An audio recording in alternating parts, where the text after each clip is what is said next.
People with mental illness have been through some sort of trauma.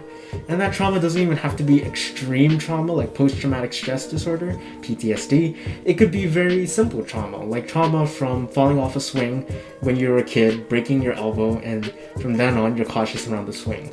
That is a form of trauma. It's not an intense form of trauma, but it's a form of trauma.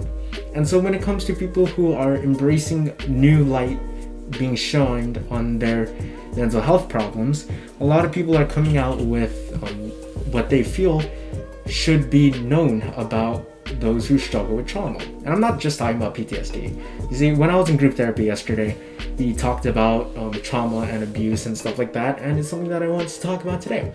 Because I find that people who have trauma, like for example, maybe you feel very, at least for me, maybe you feel extremely anxious and angry when somebody commands you to do something. That's what I feel all the time. I feel angry because from the moment I was born, I would hear, do this, do this, do this, do this, do better, just do better, just do it right on the first time. Why can't you do that? Are you an idiot or something? Slap, slap, slap. And yeah, that stuff it leaves a little bruise in the brain. Not literally, but what I'm trying to say is, even trauma like that, trauma that doesn't really seem like trauma, that just seems like normal parenting, but that kind of stuff can really affect a person down the line, especially with me struggling with my mental health. I wouldn't say that I've been abused. I definitely don't think I've been abused, but I want to cover two things that people with trauma want you to know about themselves. So the first one is, it takes a while for us to open up about our experiences and our feelings to other people, because we always have our guard up, and rightfully so. When I was discharged from my second stay in a mental hospital, I saw a lot of DMs from people who hardly even knew me, calling me psycho, calling me sociopath, saying I'm gonna shoot up the school, and they're like, oh, he has a pencil, he's gonna drop the pencil, and that means he's gonna start shooting. It wasn't fun. It wasn't fun. And I think that's a really messed up thing to do, and that gives a bad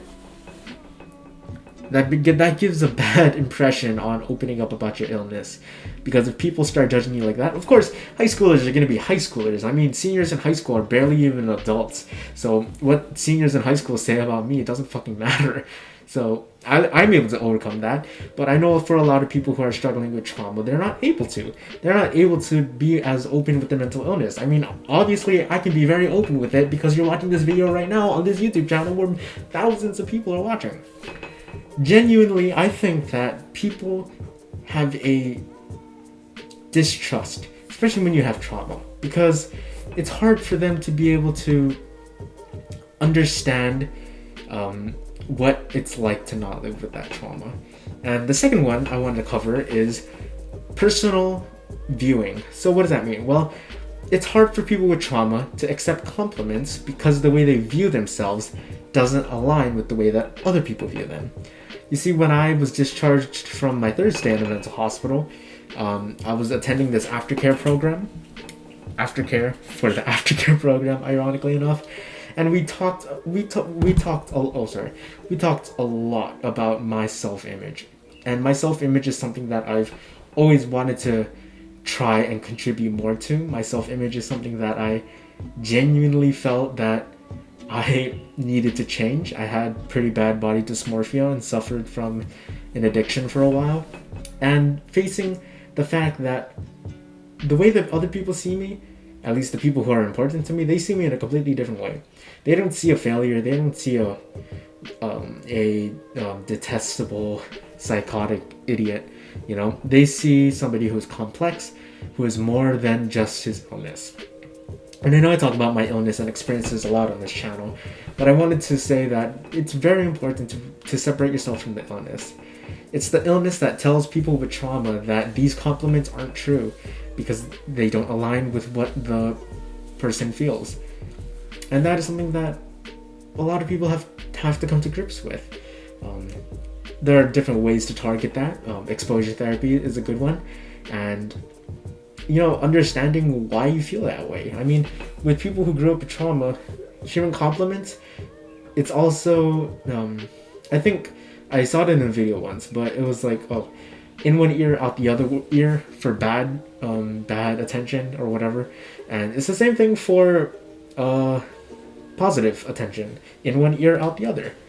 And I think that understanding the root problem of that is a great way to move forward with it. Not to just cut it off and be like, oh yeah, this is like a pimple, I'm just gonna pop it and forget about it. It's not as simple as just cutting it off, leaving it, and walking away. You have to move forward with it and eventually leave it behind. So that is my take on trauma and mental health. Those are the two things that I want people to know about people who suffer with trauma. So if you enjoyed watching this video, I know it's a bit of a rambly one, and I'm sorry for that, but I really wanted to talk about this. And I also have another topic coming up tomorrow, which is an interesting one that I want you to remember to keep me accountable for. So if you enjoyed, thank you. Drop a like, subscribe, and if you want to see more videos, check it out on my channel. And if you are in an emergency, I have emergency links down below. So I hope you have a good one. Ohuyo, malama pora.